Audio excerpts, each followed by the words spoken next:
നമ്മുടെ ജീവിതത്തിൻ്റെ റിമോട്ട് ഉണ്ടല്ലോ, നമ്മളതൊരിക്കലും മറ്റൊരാളുടെ കയ്യിൽ കൊടുക്കല്ലേ. നമ്മുടെ ജീവിതത്തിൽ നമുക്കൊരു തീരുമാനം ഉണ്ടാവണം, നമുക്കൊരു ഡിസിഷൻ വേണം. നമ്മുടെ ജീവിതമാണ്, നമ്മളാണ് ഇതൊക്കെ തീരുമാനിക്കേണ്ടത്, അതല്ലാതെ മറ്റുള്ളവരല്ല.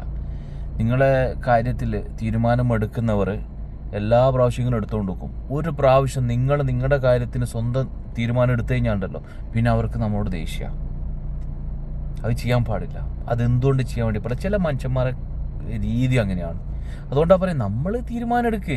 മറ്റുള്ളവരെ നീ അങ്ങനെ നീ അത് ചെയ്താൽ മതി, നീ ഇങ്ങനെ പോയാൽ മതി, നീ എന്തിന്? പിന്നെ നമ്മളെന്തിനു മനുഷ്യന്മാരായിട്ട് വെക്കുന്നത്? നമുക്ക് നമ്മുടേതായ ലൈഫില്ലേ, നമ്മളല്ലേ തീരുമാനിക്കേണ്ടത്. ചില ആൾക്കാരുടെ കാഴ്ചപ്പാട് അതാണ്. പല ആൾക്കാരുടെയും ജീവിതത്തിലേക്ക് അവരിടപെട്ട് അവർ തീരുമാനിക്കുന്ന പോലെ, അവർ പറയുന്നത് പോലെ നമ്മൾ ചെയ്യണം. അതിന് ധിക്കരിച്ചു കഴിഞ്ഞാൽ അവരെ ഏറ്റവും വലിയ ശത്രു നമ്മളായിട്ട് മാറും. അങ്ങനെ ആകുന്നുണ്ടെങ്കിൽ ആയിക്കോട്ടെ, ഒന്നും പ്രശ്നമില്ല. പക്ഷെ അത് നിർത്താൻ വേണ്ടി ശ്രമിക്കുക. നമ്മുടെ ജീവിതത്തിൻ്റെ റിമോട്ട് മറ്റുള്ളവർക്ക് കൊടുക്കുമ്പം അവർ ആടെ നിൽക്കുന്നതിനനുസരിച്ച് നമ്മളിവിടെ തുള്ളണം. എന്തിനതിൻ്റെ ആവശ്യം എന്താ? നമുക്ക് ഒരു തീരുമാനങ്ങളൊക്കെ വേണ്ടേ? മനുഷ്യന്മാരല്ലേ.